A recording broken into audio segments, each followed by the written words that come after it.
तो अभी हम डिस्कस कर रहे थे गैसेस जो हैं उसकी प्रॉपर्टीज़।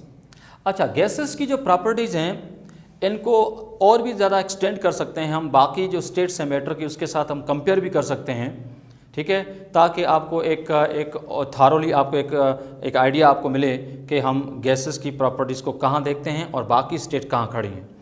मिसाल के तौर पर अगर हम सबसे पहले गैसेस जो हैं, लिक्विड है और सॉलिड्स हैं, इन सबको एक पॉइंट ऑफ व्यू से अगर देखें, सपोज सबसे पहले अगर मैं intermolecular force, here the word IMF stand for what, intermolecular force, यानी जो तीन स्टेट्स हैं मैटर की उनकी इंटरमॉलिक्यूलर फोर्स को कंपेयर करें तो आप ज़रा देखें कि मामला कुछ यूँ है कि जो सॉलिड्स होते हैं उसमें इंटरमॉलिक्यूलर फोर्सेस सबसे ज़्यादा होती हैं, ग्रेटर होती हैं बनस्पत लिक्विड के, और लिक्विड में जो इंटरमॉलिक्यूलर फोर्सेस होती हैं वो ज़्यादा होती हैं किसके, गैसेस के, ठीक है। तो आप देख सकते हैं कि इंटरमॉलिक्यूलर फोर्सेस में गैसेस सबसे पीछे हैं, इसी वजह से तो वो गैसेस हैं। अगर गैसियस स्टेट में इंटरमॉलिक्यूलर फोर्स होती या फिर थोड़ी ज़्यादा ही होती तो ऐसी सूरत में गैसियस स्टेट तो एग्जिस्ट ही ना करती कि वो कौन सी स्टेट हो जाती, आइदर लिक्विड और सॉलिड, ठीक है। इसी तरह से अगर हम काइनेटिक एनर्जी की बात करें, काइनेटिक एनर्जी की बात करें कि जो तीनों स्टेट्स हैं इनमें से गिवन टेम्परेचर पे कौन सी स्टेट है जिसमें काइनेटिक एनर्जी ज़्यादा होती है, तो इस केस में आप देखें कि गैसेस की जो काइनेटिक एनर्जी होती है गिवन टेम्परेचर पे वो ज़्यादा रहती है बनस्पत लिक्विड के, ठीक है, और लिक्विड में काइनेटिक एनर्जी ज़्यादा होती है गिवन टेम्परेचर पे बनस्पत किसके, सॉलिड के, ठीक है। अगर मैं आपसे ये कहूँ कि, ध्यान से सुनेंगे, अगर मैं आपसे ये कहूँ कि मैं जैसे पानी है, पानी वेपर स्टेट में भी है, लिक्विड स्टेट में भी है, सॉलिड भी है, दैट इज आइस। अगर वेपर्स, लिक्विड और सॉलिड ये तीनों स्टेट जो हैं अगर एक पर्टिकुलर टेम्परेचर पे रखी हुई हैं तो उसके बावजूद भी गैसियस स्टेट जो होगी उसमें काइनेटिक एनर्जी ज़्यादा होगी। तो ये बात कतई याद रखें, ये बात कतई याद रखें कि काइनेटिक एनर्जी ज़्यादा होती है, तो क्योंकि इंटरमॉलिक्यूलर फोर्स जो होती है वो एनर्जी से इन्वर्स चलती है। एक बात याद रखें कि जहाँ पर इंटरमॉलिक्यूलर फोर्सेस ज़्यादा होंगी वहाँ एनर्जी कम होगी, और जहाँ पर इंटरमॉलिक्यूलर फोर्सेस वीक होंगी मतलब उनकी एनर्जी ज़्यादा है, तभी पार्टिकल ज़्यादा मूव कर रहे हैं और उनके बीच में अट्रैक्शन कम है। तो एज सच अगर मैं एक बात कहूँ आपसे कि intermolecular forces in general I am discussing, आप इसको अट्रैक्टिव फोर्स भी ले सकते हैं। तो ये जो अट्रैक्टिव फोर्सेस होती हैं ये इन्वर्सली प्रोपोर्शनल होती हैं किसके, ये इन्वर्सली प्रोपोर्शनल होती हैं काइनेटिक एनर्जी के। तो higher the kinetic energy of the any state of the matter, ठीक है, lower will be the intermolecular force. तो इसी वजह से कि गैसियस स्टेट में काइनेटिक एनर्जी ज़्यादा होती है तभी इंटरमॉलिक्यूलर फोर्सेस जो होती हैं वो क्या होती हैं, वो वीकेस्ट होती हैं। इसके अलावा अगर हम गैसेस की डेंसिटी को देखें, ठीक है, गैसेस जो हैं, गैसियस स्टेट जो उसकी डेंसिटी को अगर हम कंपेयर करें बाकी स्टेट के साथ, तो ऐसी सूरत में सॉलिड की डेंसिटी जो होती है वो ज़्यादा होती है लिक्विड से, और लिक्विड जो होते हैं उनकी डेंसिटी ज़्यादा होती है गैसेस से। तो इस केस में गैसेस की डेंसिटी जो होती है वो सबसे कम होती है। वो गैसेस की डेंसिटी इस वजह से कम होती है क्योंकि गैसेस जो होते हैं उनके मॉलिक्यूल के बीच में गैप्स बहुत ज़्यादा होती हैं, तो गिवन अमाउंट के लिए वॉल्यूम ज़्यादा होता है, इस वजह से उसकी डेंसिटी जो होती है वो क्या है, वो कम होती है, ठीक है। तो अब आपने देखा कि इंटरमॉलिक्यूलर फोर्स किस ऑर्डर में है इन तीनों स्टेट्स में, काइनेटिक एनर्जी किस ऑर्डर में है इन तीनों स्टेट्स में, और डेंसिटी किस ऑर्डर में है इन तीनों स्टेट में। तो इस हिसाब से आप देखें तो गैस जो है उसमें इंटरमॉलिक्यूलर फोर्सेस वीकेस्ट हैं, जबकि काइनेटिक एनर्जी सबसे ज़्यादा है, वॉल्यूम ज़्यादा होने की वजह से गैसेस की डेंसिटी भी सबसे कम है। तो ये पॉइंट भी आपके नॉलेज में होनी चाहिए कि गैसेस जो हैं उसका बिहेवियर क्या है। तो चलो भाई, अब गैसेस के बिहेवियर के बाद हम एक और पॉइंट की तरफ मूव करते हैं, ठीक है। This is all about the kinetic molecular theory of gases. हालांकि काइनेटिक मॉलिक्यूलर थ्योरी जो है ये गैस लॉज के बाद का टॉपिक है, ठीक है, क्योंकि गैस लॉज जो थे वो पहले थे, काइनेटिक मॉलिक्यूलर थ्योरी बाद में दी गई थी। लेकिन एज पर सिलेबस क्योंकि वो पहले लिखी है तो चलो हम भी इसको पहले डिस्कस कर लेते हैं, नो वरी, इसको टॉपिक हमें लेना है तो हम इसको डिस्कस कर लेते हैं। तो चलो शुरुआत करते हैं kinetic molecular theory of gases. तो kinetic molecular theory of gases जो है इसको कैसे लें, तो नाउ लेट्स सी। सबसे पहले आप देखें, एक मिनट,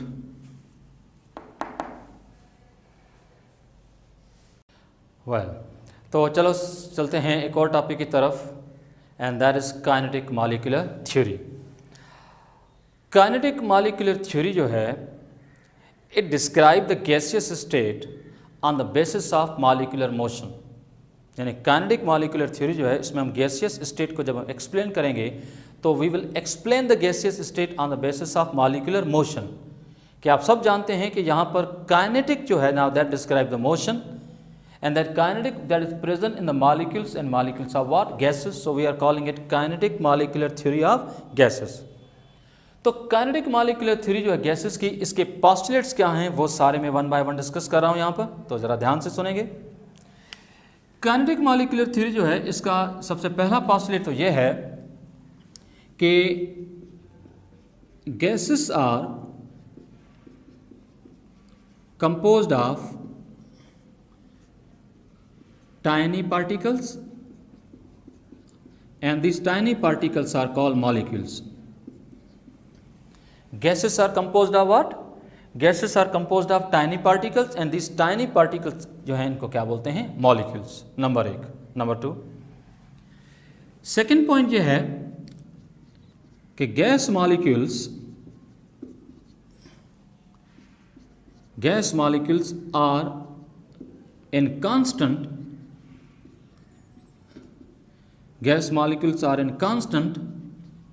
random motion। ठीक है, गैस मॉलिक्यूल जो होते हैं they are in a constant random motion. अच्छा, थोड़ी देर पहले जो हमने डिस्कस किया था एक और लेक्चर, जो आपका प्रीवियस लेक्चर था, उसमें जैसे कि कैरेक्टरिस्टिक ऑफ द गैसेस, वहां पर मैंने आपको कहा था कि रैंडम मोशन, जिगजैग मोशन या हैफेजर्ड मोशन एक ही बात है। तो रैंडम मोशन का मतलब है कि gas molecules are moving in a straight line, but during their motion they are colliding with the other molecules as well as with the walls of the container. That's why the molecules are constantly changing the direction of their motion, and this kind of a motion in which molecules are moving in a straight line but molecular directions are being continuously changing, now that kind of a motion is called what? Yes, random motion, zigzag motion, या इसको हम क्या बोलते हैं? haphazard motion। ठीक, एक तो ये बात क्लियर हो गई। एक और पॉइंट भी है कि the gaseous pressure is due to collision of their molecules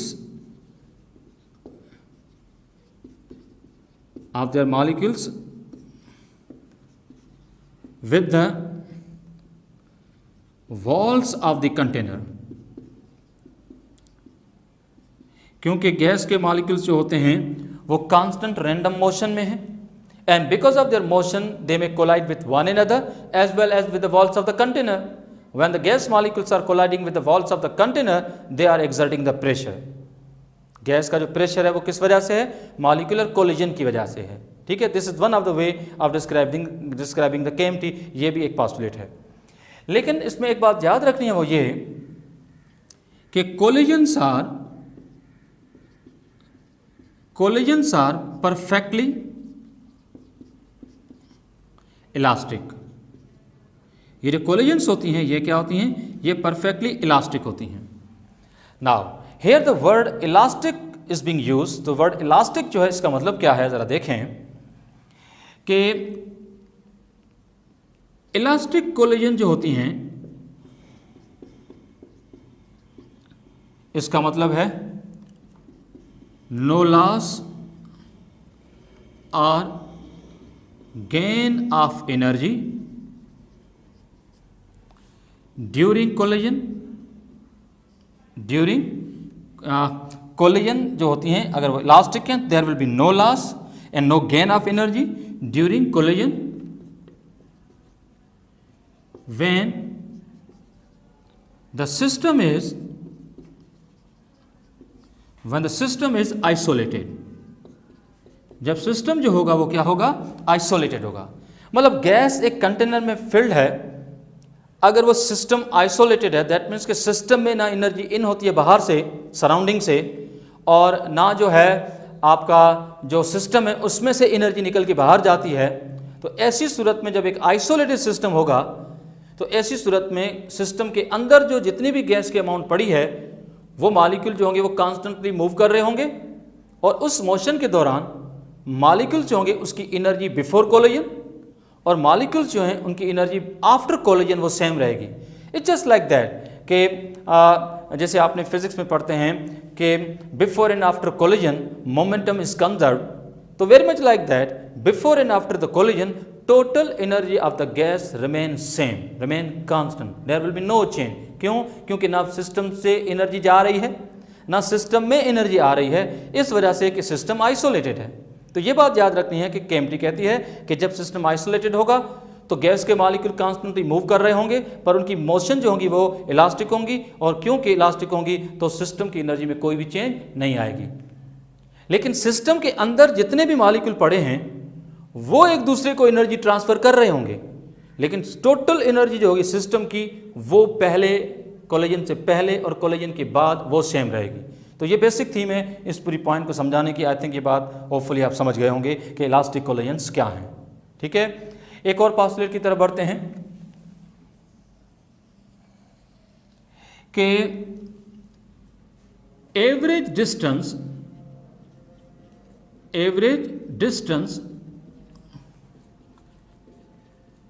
traveled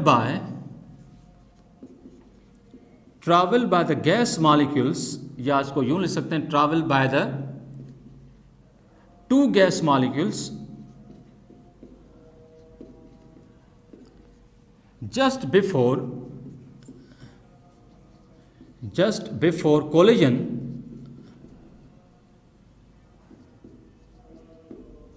is called mean free path. ठीक है, यानी कि कोई भी गैस मॉलिक्यूल कंटेनर में मूव कर रहा है और मूव करने के दौरान वो एक दूसरे के साथ कोलाइड भी कर सकते हैं। तो जब दो gas molecule, suppose to be दो गैस मॉलिक्यूल्स हैं, एक अपोजिट डायरेक्शन में आ रहे हैं, तो डेफिनेटली जब अपोजिट डायरेक्शन में आ रहे होंगे तो कहीं ना कहीं एक दूसरे के साथ कोलाइड करेंगे। जब एक दूसरे के साथ कोलाइड करेंगे तो जो डिस्टेंस वो ट्रैवल करके आ रहे हैं उन दोनों मॉलिक्यूल के जो डिस्टेंस का जो एवरेज है उस एवरेज को हम क्या बोलते हैं? Mean free path. चलो इस बात को समझ लेते हैं एक एग्जांपल के थ्रू। सपोज करते हैं कि एक है गैस मॉलिक्यूल ए और दूसरा एक गैस मॉलिक्यूल है सपोज टू बी बी। अब ये दो गैस मॉलिक्यूल है, ये अपोजिट डायरेक्शन में मूव करते हैं। सपोज टू बी ये पॉइंट ऑफ लाइन है जहाँ से दोनों गैस मॉलिक्यूल एक दूसरे को अप्रोच करते हैं, और ये वो जगह है जहाँ पर दोनों मॉलिक्यूल जो है एक दूसरे को क्या करने वाले हैं? कोलाइड। अब आप देख सकते हैं कि गिवन टाइम में ए ने कम डिस्टेंस ट्रैवल किया है और बी ने ज़्यादा डिस्टेंस ट्रैवल किया है।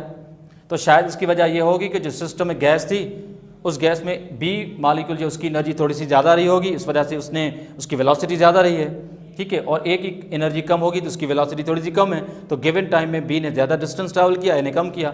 बहरहाल ये वो पॉइंट है जहाँ पर दोनों गैस मॉलिक्यूल आपस में क्या करने वाले हैं? Collide.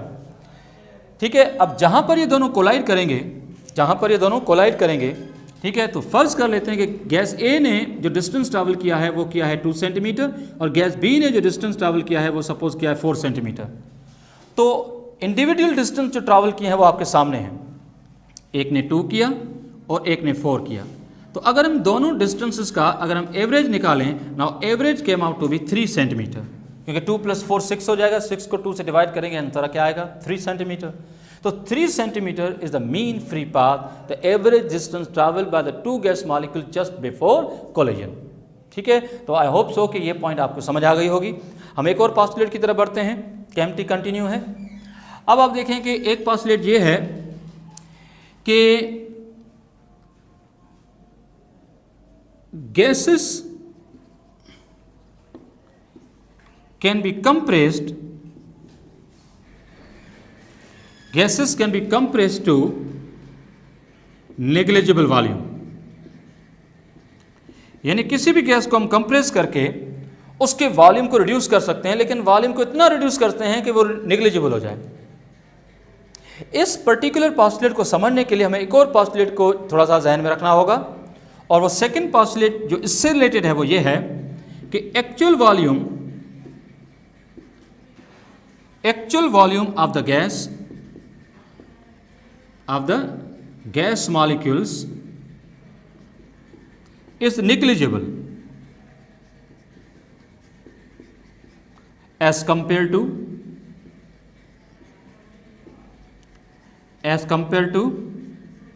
the volume of container,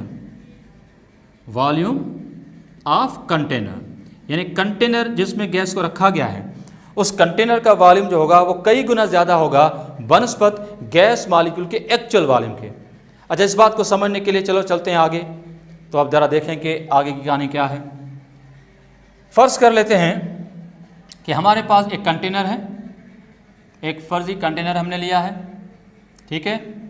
अब इस कंटेनर में कोई भी गैस अगर फिल्ड है तो चलो यूँ मान लेते हैं कि यह है गैस के मॉलिक्यूल जो कंटेनर के अंदर फिल्ड है,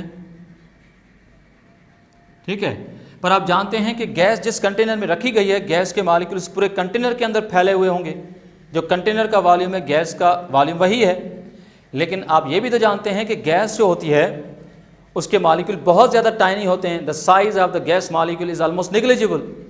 तो इस वजह से अगर मैं आपसे ये कहूँ कि गैस के मॉलिक्यूल की साइज अगर नेग्लिजिबल है, लेकिन गैस के मॉलिक्यूल के बीच का डिस्टेंस जो है वो कई गुना ज़्यादा होता है। अगर इन सभी गैस मॉलिक्यूल को एक जगह पे इकट्ठा किया जाए तो पता चलेगा कि गैस के मॉलिक्यूल जितने भी कंटेनर में थे उसका असल वॉल्यूम क्या है। तो मैं फर्ज करो कि इन सभी गैस मॉलिक्यूल को चुन के मैं इस कंटेनर में एक जगह पे इकट्ठा कर रहा हूँ। So this is the place where I have collected all the gas molecules, ठीक है। तो ये वो जगह है जहाँ पर मैंने इस गैस के सभी मॉलिक्यूल्स को एक जगह पे इकट्ठा किया है। तो आप देख सकते हैं कि कंटेनर का जो वॉल्यूम है वो इस वॉल्यूम के हिसाब से जो है वो कई गुना ज़्यादा है। This is what I am trying to say कि एक्चुअल वॉल्यूम जो गैस मॉलिक्यूल का होता है वो कंटेनर के वॉल्यूम के मुकाबले में ना होने के बराबर होता है। उसकी वजह क्या है? Size of the gas molecule, और दूसरी वजह क्या है कि space between the gas molecule. एक तो साइज बहुत छोटी होती है और दूसरा कि गैस मॉलिक्यूल के बीच में स्पेस ज़्यादा होती है। उस स्पेस को कम कर दिया जाए तो फिर तो गैस जो है उनके मॉलिक्यूल ना होने के बराबर जो है स्पेस लेते हैं। तो this is what I am trying to say कि एक्चुअल वॉल्यूम जो होता है वो नेग्लिजिबल होता है as compare to the volume of the container, ठीक है। एक और पोस्टुलेट की तरफ आते हैं कि there are no attractive and repulsive forces. There are no attractive and repulsive forces between the molecules of an ideal gas, ठीक है। काइनेटिक मॉलिक्यूलर थ्योरी कहती है कि एक परफेक्ट गैस वो होती है जिनके मॉलिक्यूल के बीच में किसी किस्म की कोई भी अट्रैक्टिव फोर्स नहीं होनी चाहिए, इवन उनके बीच में किसी किस्म की कोई रिपल्सिव फोर्स भी नहीं होनी चाहिए। गैस के मॉलिक्यूल जो होते हैं दे शुड इंडिपेंडेंटली मूव, उनके मॉलिक्यूल को एक इंडिपेंडेंटली मूव करना चाहिए। मॉलिक्यूल बिल्कुल आज़ाद होने चाहिए, उनके बीच की किसी किस्म की कोई ना अट्रैक्शन हो ना किसी किस्म की कोई रिपल्शन हो। मॉलिक्यूल चाहें तो आराम से आपस में कोलाइड भी कर सकते हैं और कोलाइड करने के बाद वो मॉलिक्यूल इजीली एक दूसरे से अलग भी हो सकते हैं। सपोज करें कि अगर अट्रैक्टिव फोर्स होती और थोड़ी ज़्यादा ही होती तो मॉलिक्यूल जब नज़दीक आते तो शायद दूर ना जा पाते, और अगर रिपल्सिव होती हैं तो मॉलिक्यूल एक दूसरे के नज़दीक भी नहीं आ पाते क्योंकि रिपल्सिव फोर्सेस होती हैं। पर हम जानते हैं कि गैसेस कैसे बिहेव करती हैं कि मॉलिक्यूल जो होते हैं वो जब कॉन्स्टेंटली मूव कर रहे होते हैं तो एक दूसरे के साथ कोलाइड भी करते हैं, एक दूसरे के कांटेक्ट में भी आते हैं, और साथ साथ जो है आप जानते हैं कि मॉलिक्यूल जो हैं वो एक दूसरे को कोलाइड करने के साथ साथ एक दूसरे से दूर भी जाते हैं। तो this is what I am trying to say कि गैस मॉलिक्यूल जो हैं वो मॉलिक्यूल कंटिन्यूसली क्या करते हैं, वो ना किसी किस्म की कोई अट्रैक्टिव फोर्स रखते हैं ना किसी किस्म की कोई रिपल्सिव फोर्स रखते हैं, ठीक है। तो एक और पोस्टुलेट की तरफ बढ़ते हैं, ठीक है, दैट्स इट। तो अभी हमने सीखा कि जो गैसेस होती हैं उनके मॉलिक्यूल्स इंडिपेंडेंटली मूव करते हैं और no attractive, no force, no repulsive forces. पर ऐसा तब होता है जब हमारे पास गैस कौन सी हो? Ideal gas. रियल गैस के मॉलिक्यूल जो होते हैं उसमें कहीं ना कहीं थोड़ी बहुत अट्रैक्टिव फोर्सेस रहती हैं क्योंकि वो परफेक्ट गैस नहीं है। हम जिस गैस को आइडियल गैस कह रहे हैं, this is an imaginary gas, एक ऐसी गैस जो कि काइनेटिक मॉलिक्यूलर थ्योरी को परफेक्टली ओबे करे। पर हम जानते हैं कि रियल गैसेस जो होती हैं वो काइनेटिक मॉलिक्यूलर थ्योरी को परफेक्टली ओबे नहीं करती। इसको हम आगे डिस्कस करेंगे हमारे फ्यूचर टॉपिक्स में। मैं एक और पोस्टुलेट की तरफ आता हूँ कि average kinetic energy of the gas molecules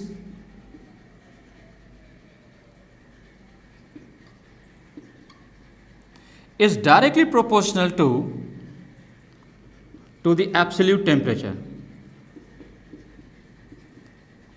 ठीक है, जो एवरेज काइनेटिक एनर्जी होती है गैस मॉलिक्यूल्स की वो डायरेक्टली प्रोपोर्शनल होती है किसके? एब्सोल्यूट टेम्परेचर के। मतलब अगर हम एब्सोल्यूट टेम्परेचर आप कह सकते हैं वो टेम्परेचर जो कि केल्विन स्केल में लिया जाए, टेम्परेचर जो कि एब्सोल्यूट स्केल में लिया जाए, ऐसा सिस्टम में लिया जाए। Now this is called absolute temperature. जब हम किसी गैस का टेम्परेचर अगर हम डबल करेंगे तो उन गैस मॉलिक्यूल की जो एवरेज काइनेटिक एनर्जी है वो भी डबल होगी, क्योंकि यहाँ पर एवरेज काइनेटिक एनर्जी और टेम्परेचर दोनों आपस में क्या है? डायरेक्टली प्रोपोर्शनल है। तो आप इसको यूँ भी लिख सकते हैं कि काइनेटिक एनर्जी जो है इसका एवरेज जो कि डायरेक्टली प्रोपोर्शनल है टू द एब्सोल्यूट टेम्परेचर जो कैपिटल T से लिया जाता है। इस पोस्टुलेट को समझने के लिए मैं एक एग्जांपल दे रहा हूं, ध्यान से सुनेंगे कि फर्ज करो कि हमारे पास डिफरेंट गैसेस हैं, या मैं ऐसे आपको एग्जांपल दे दूं, जैसे कि हमारे पास सपोज एक गैस है हाइड्रोजन, एक गैस है नाइट्रोजन, या एक गैस है methane. We have 3 gases as for example. अगर इन तीनों गैसेस को सेम टेम्परेचर पर रखा जाए, तीनों गैसेस को सेम एब्सोल्यूट टेम्परेचर पर रखा जाए, तो मज़े की बात यह है कि तीनों गैसेस के मॉलिक्यूल्स के पास जो एवरेज काइनेटिक एनर्जी होगी वो सेम होगी।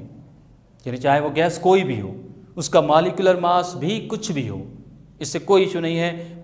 लाइटर गैस है कि हेवियर गैस है, थोड़ी गैस है कि ज़्यादा गैस है, नो इशू, क्योंकि काइनेटिक एनर्जी का जो एवरेज है वो सिर्फ और सिर्फ किससे रिलेशन में है? वो सिर्फ टेम्परेचर के रिलेशन में।